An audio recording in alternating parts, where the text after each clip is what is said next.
Chaque année, c'est la même chose. Les oncles, les tantes, les grands-parents, les cousins, tout le monde nous pose les mêmes questions à chaque réunion de famille. Mais je suis là pour toi, et aujourd'hui, je te présente 5 façons de réagir aux questions qui t'emmerdent dans les repas de famille. Et puisqu'on est en vacances, on a le droit de s'amuser, donc à la fin de la vidéo, je te présenterai des exemples issus du cinéma à ne surtout pas reproduire. Et avant ça, générique!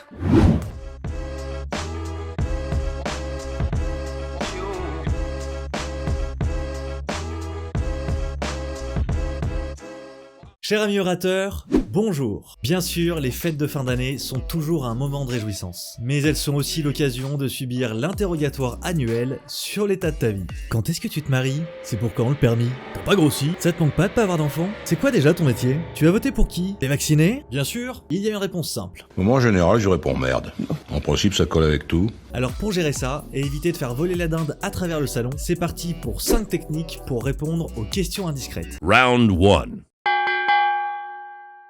Généralement, quand on te pose une question gênante, la question est brève et porte sur un aspect de ta vie sans poser le contexte. En reformulant la question, tu vas contextualiser le sujet et donner la réponse. Mais face au contexte que tu auras décrit, il sera généralement très délicat pour ton interlocuteur d'insister sur le sujet. À moins qu'il soit vraiment impoli et vraiment indiscret, mais là on peut pas faire grand chose. Par exemple, si on te demande « Et alors, tu comptes te marier un jour ?» Tu peux répondre un truc du genre « Tu veux savoir si après 2 ans de Covid où j'ai pu rencontrer personne alors que je fais du 7h, 22h tous les jours en espérant ne pas perdre mon boulot et sachant que je n'ai pas pris de vacances depuis 6 mois, j'ai réussi à rencontrer quelqu'un? Et bah écoute, j'y réfléchis et je te donne une réponse dans la soirée. En principe, cette réponse suffit à calmer l'interlocuteur. Round 2.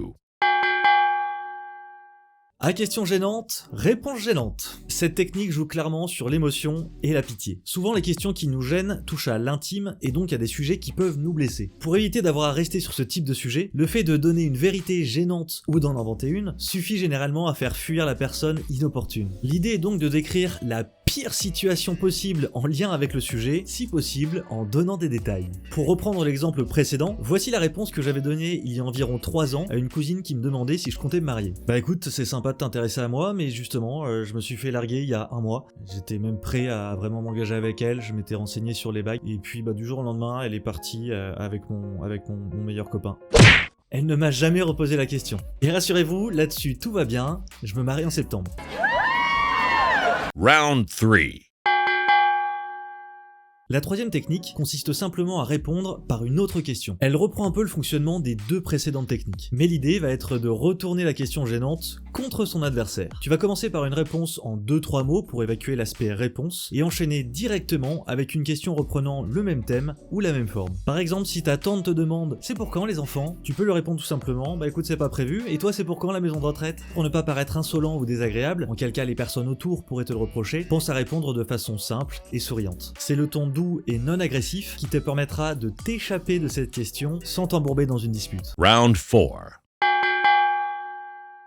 Quatrième technique pour répondre à une question embarrassante, perdre son interlocuteur. Cette technique va nécessiter plus de travail, car pour bien y arriver, il va falloir te préparer. Si tu sais déjà à l'avance les sujets sur lesquels on risque de venir te chercher, prépare une phrase ou un texte qui va te permettre de perdre ton interlocuteur. Il peut s'agir d'un texte ou d'un poème que tu auras appris par cœur et utilisant des mots ou des idées complexes, d'un texte que tu auras préparé toi-même, ou d'une impro si tu es bon dans ce domaine. Mais le but est de donner une réponse sans réellement répondre à la question. En gros, on s'inspire d'Otis dans Astérix et Obélix Mission Cléopâtre. Moi, je crois pas qu'il y ait de bonnes ou de mauvaises situations. Un exemple?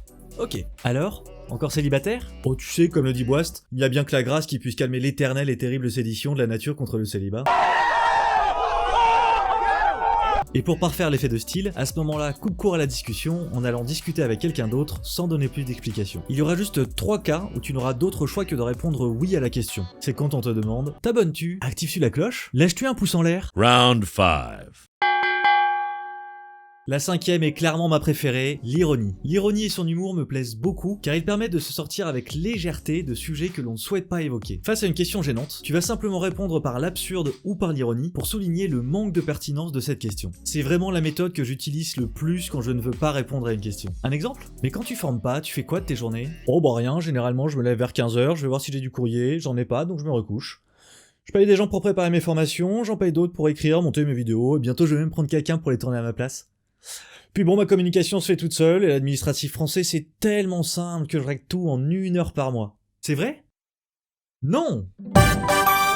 Et bien sûr, on garde toujours le sourire. Maintenant, n'oubliez pas le principal. Lorsque des membres de votre famille vous posent ce type de questions qui vous gênent, ils ne le font généralement pas par méchanceté, mais par maladresse. Ils s'intéressent à vous, à votre vie, à vos projets, et même si ça vous dérange, dites-vous bien que vous avez de la chance d'avoir des personnes qui prennent de vos nouvelles et qui s'intéressent à vous. Donc pourquoi ne pas tout simplement prendre un peu de temps pour leur répondre, expliquer votre métier, partager des joies ou des malheurs avec ceux qui s'intéressent à votre vie car ils vous aiment. Voilà, c'était mon petit message d'amour pour les fêtes. Vous allez finir par vous aimer les uns les autres, bordel de merde. Et puisqu'il faut bien rire un peu, je me suis amusé à faire une petite compile de réponses à ne surtout pas donner à des questions que vous m'avez envoyées sur les réseaux sociaux de l'internet du web. Avant de lancer ça, je vous souhaite à tous une excellente fête de Noël. Et n'oubliez pas les 3 clés pour développer une parole impactante et convaincante: étudier, observer et pratiquer. Salutations chers amis et à la prochaine. C'est pour quand le bébé? Non, je suis allergique. Ça te manque pas de pas te marier? Mais mariez-vous avec qui vous voulez et allez crever. Et tu votes pour qui? J'en ai rien à secouer, je suis anarchiste et je voudrais foutre en l'air toute la société capitaliste. T'as pas grossi? 70% de graisse, champion de France de sumo. Ça calme? C'est quoi déjà ton métier? Je suis réalisateur de films un petit peu olé olé. Vous voulez dire un petit peu érotique? Non, des films sur la corrida. Et donc tu fais quoi de tes journées? Cool. Je vais continuer en bagnole, je s'occupe pas de tuner une bagnole. Mais t'arrives à en vivre? Non, moi je crois qu'il faut que vous arrêtiez d'essayer de dire des trucs. Ça vous fatigue déjà, puis pour les autres, vous vous rendez pas compte de ce que c'est. Alors, tu t'es vacciné? Qu'est-ce que ça peut te foutre?